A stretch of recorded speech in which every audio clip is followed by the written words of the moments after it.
E vamos seguindo daqui, porque o Supremo Tribunal Federal decidiu este mês que as vaquejadas são patrimônios culturais do Brasil e autorizou a realização desses eventos.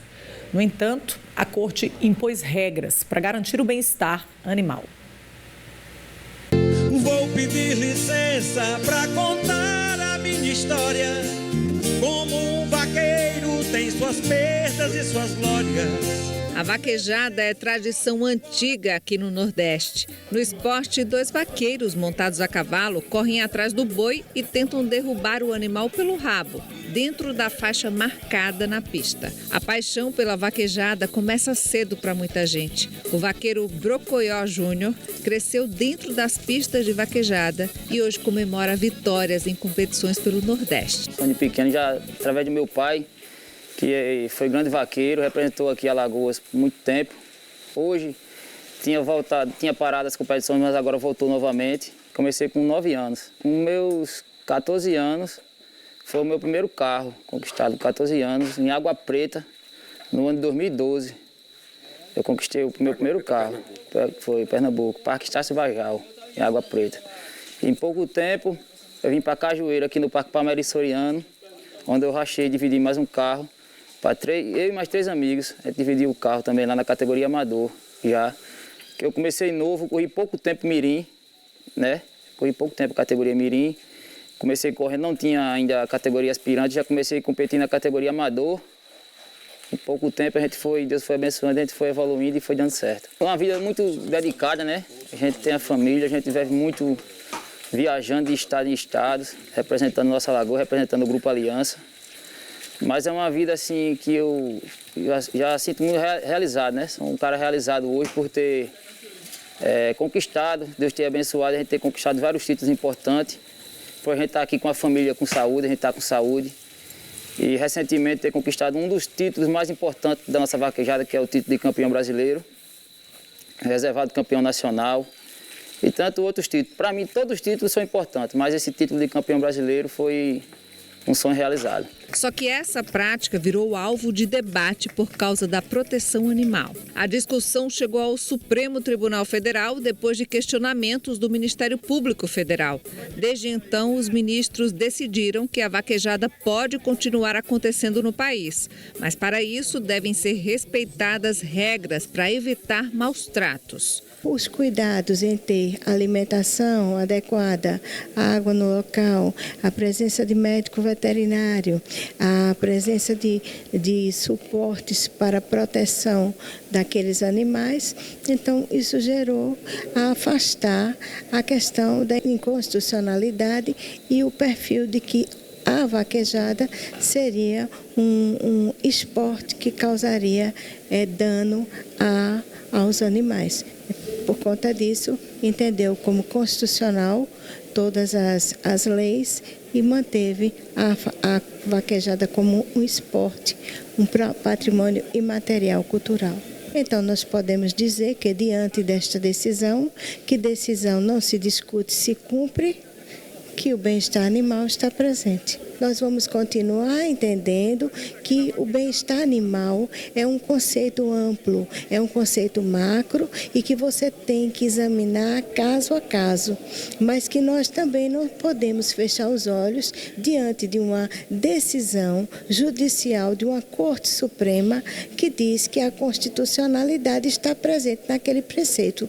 Essa decisão do STF reforça que tradição e proteção aos animais precisam caminhar juntas. Entre as exigências estão acompanhamento veterinário, estrutura adequada nos parques de vaquejadas e equipamentos de proteção para evitar lesões nos bois e nos cavalos.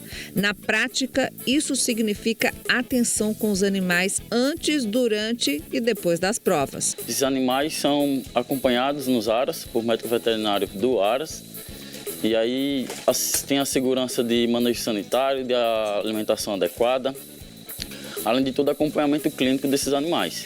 E aí, da mesma forma com os bovinos, onde a segurança deles em questão de alimentação, manejo sanitário e estresse também são observados pelos médicos veterinários ainda na propriedade. Durante a vaquejada é obrigatório hoje um médico veterinário de plantão onde ele fica ali de sobreaviso para qualquer dano que os animais tenham, tanto os equinos quanto os bovinos, além de toda a equipe de juiz de bem-estar, onde o juiz de bem-estar ele assegura o cavalo antes de entrar na competição, ele observa o cavalo durante a corrida e no pós da corrida, na saída, onde o animal é observado, vê se o animal sofreu algum dano durante essa corrida e se está utilizando algum utensílio inadequado.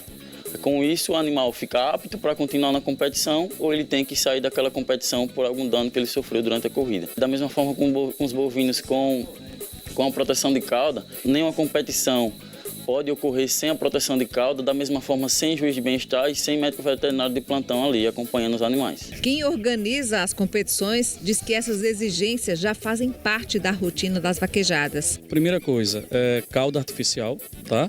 Que é a proteção do boi em si. A pista ela precisa estar dentro de uma medida de areia, né? Uma média de 60 centímetros de areia dentro da pista. Precisa estar o juiz de bem-estar observando se o animal está em condições de competir ou não. A gente coloca alimentação para gado, a gente coloca água para gado o tempo inteiro. Então, assim, o tempo inteiro a gente está nessa preocupação de estar mantendo a coisa funcionar. Além da tradição cultural, os eventos também movimentam a economia e geram empregos. Quando chegamos aqui a esse povoado, a Santa Polônia, tinha uma média de 20 casas, tá? Hoje a gente tem há 31 anos, realiza esse evento, e hoje você percebe que o povoado da Polônia cresceu. A economia que cresce, os mercearias. Então as pessoas começam a procurar sítios, terrenos por aqui, a cidade, os hotéis, supermercados, fora o pessoal. Hoje eu tenho aqui trabalhando comigo uma média de 40 pessoas. Não são trabalhadores assim, do momento. Então eles vão vir na sexta, hoje começa o evento, e vão até domingo. Então, como gera a economia dentro do evento? E fora as pessoas que vêm de fora para vender e outras situações. Com a decisão do Supremo, a vaquejada segue autorizada no Brasil. Mas fica bem claro que o respeito aos animais também precisa fazer parte do espetáculo. Posso confessar o maior prêmio Deus me deu. Bom, vale reforçar que essa decisão do Supremo Tribunal Federal, ela de permitir a realização das vaquejadas, ela tenta equilibrar um debate que é muito polêmico e antigo aqui no país. As vaquejadas, elas são reconhecidas, de um lado, como patrimônio cultural, como tradição, como atividade importante econômica que gera emprego e renda, mas, por outro, existe a preocupação com o bem-estar animal, que coloca uma visão central aqui, onde a tradição ela não pode se sobrepor à responsabilidade de manter o animal ali em boas condições. Então, a partir de agora, a gente muda um pouco de figura. A discussão não está mais focada no se pode ou não realizar a vaquejada. A vaquejada pode ser realizada, foi autorizada em todo o país. A responsabilidade agora foi transferida para os organizadores das vaquejadas, que precisam assegurar uma fiscalização rigorosa, garantir que esses animais, como a gente viu na própria reportagem, tenham todo o cuidado, toda a assistência possível. Então, a questão agora não é se pode ou não pode mais, é como deve ser feita. Então, chegamos nesse ponto em relação às vaquejadas.